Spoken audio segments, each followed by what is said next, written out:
How much freedom did kids actually have in the 1980s? Did parents give them as much independence as movies often depict? Totally, we were basically suburban explorers with bikes as steeds. I grew up in the 90s and summers were pretty much just us getting ejected from the house after breakfast and told to go do something outside until dinner time. I usually just rode my bike around to my friends' houses to see if they wanted to go climb trees or something. I almost don't even remember my parents existing in childhood. That's about how much freedom we had.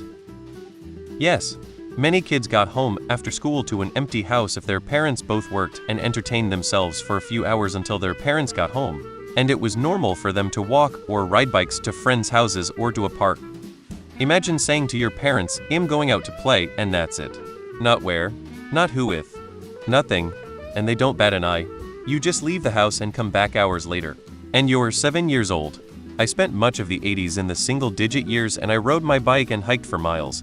Rode down trails to other neighborhoods, rode horses into the country, would disappear from the house in the morning and take a series of city buses to downtown Seattle and hang out around there for hours before coming back. It's true.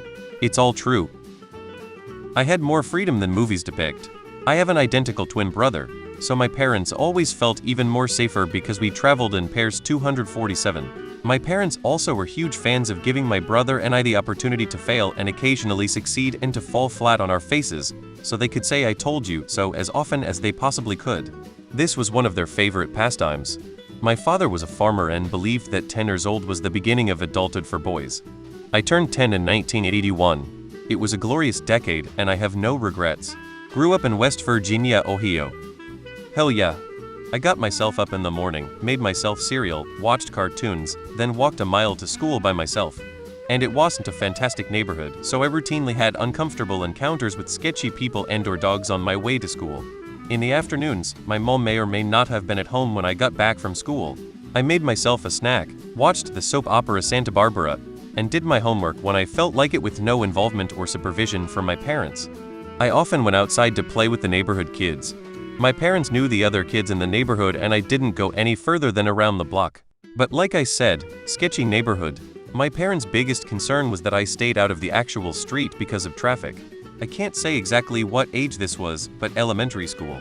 I was babysitting professionally at the age of 11. Now, I think parents would hire a babysitter for an 11-year-old. It's true. All of it. It's all true. During the summer, leave in the morning on your BMX or skateboard, meet up with your friends, go shred, duct tape a pocket knife to a broom handle and go spear fishing at the creek, grab lunch from 7-11, maybe smoke some of your friends' sister's weed, cause trouble, build a fort in the woods, do whatever your parents had no idea where you were or what you'd done until you came home at dusk or slightly after. Stranger Things is accurate in this regard. We could have been fighting monsters in other dimensions for all our parents knew. Is 10 p.m., do you know where your kids are? At 16, I went from LA to Baja California, Mexico with friends and got arrested by the Federales police, bribed our way out of jail, slept on the beach hiding from the police in the grass, and came home next day. My parents never even knew I was gone, pretty much.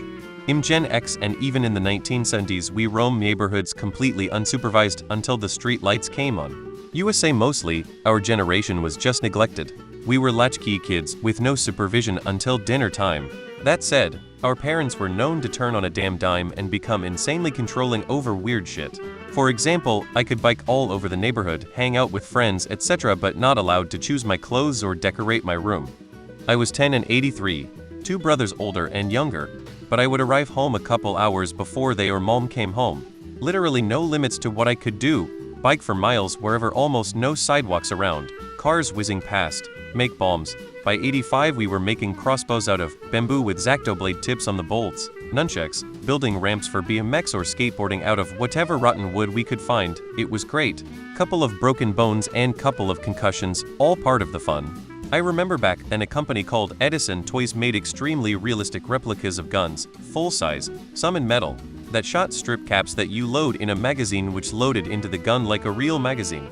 Of course the first thing we would do is drill out the red plug in the end of the barrel. Then we would sneak around the neighborhood playing spy at night, pulling our guns on each other. I think a couple kids took the X-Acto crossbow bolt in the flesh too. Of course we had BB guns, quite high-powered too. Right over to Walmart and buy darts you could shoot out them. Right over to one of the ponds and fish. It was an awesome time. You ever watch Stranger Things Season 1? Pretty much like that. We lived on those bikes. I am a little older. I entered high school in 1980. I can say with us, we literally left in the morning and didn't come back until dark in the summertime. We would get on our bikes, meet up with friends and go for miles around. The rest of the year we hated being inside and couldn't wait to go out. We went all over the country riding miles around on our bicycles and didn't think much about any dangers.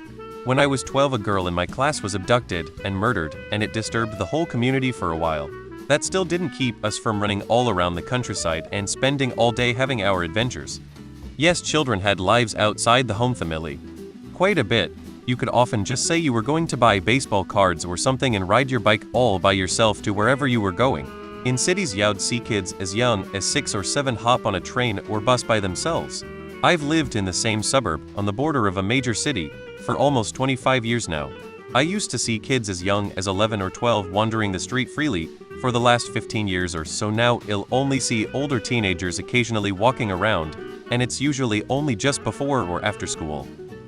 I give my kids that much independence right now. In the summertime in the 80s, kids would wander around neighborhoods and when thirsty would drink from garden hoses and spigots from random people's houses. I grew up in early 2000s and we had almost unlimited freedom, riding our bikes all over down till sundown, blowing shit up behind the creek for hours, literally shooting off M80s in our neighborhood and running away laughing our asses off without a care in the world. Shit has really changed really fast.